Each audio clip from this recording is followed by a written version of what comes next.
चलिए बात करते हैं एक बहुत ही कॉमन एंटी एलर्जी दवा की और उससे जुड़े एक चौंकाने वाले केस की। तो क्या हो अगर इलाज ही मुसीबत बन जाए। चलिए देखते हैं आखिर हुआ क्या था। मतलब एक रूटीन एलर्जी ट्रीटमेंट और फिर हालत इतनी बिगड़ गई। तो ये सब समझने के लिए पहले जानते हैं कि वो कौन सी दवा थी। ये दवा थी एविल इंजेक्शन, जो कि एक बहुत ही आम एंटी एलर्जिक दवा है। इसमें होता है फेनिरामाइन, जिसका काम है एलर्जी के लक्षणों को ब्लॉक करना।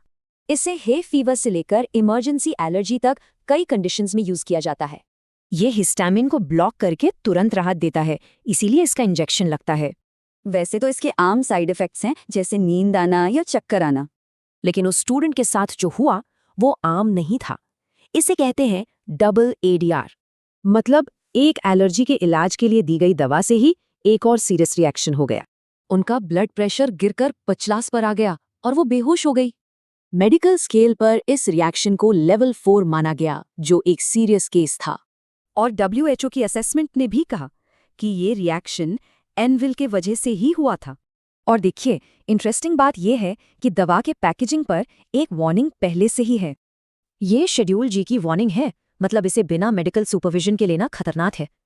इस दवा की कुछ जाने पहचाने रिस्क हैं, खासतौर पर कुछ हेल्थ कंडीशंस वाले लोगों के लिए। और एक बहुत जरूरी बात, सिवियर एलर्जी में एविल मेन ट्रीटमेंट नहीं, बस एक सपोर्ट है। तो केस स्टडी का नतीजा यही है कि हेल्थ केयर प्रोवाइडर्स को बहुत अलर्ट रहना होगा।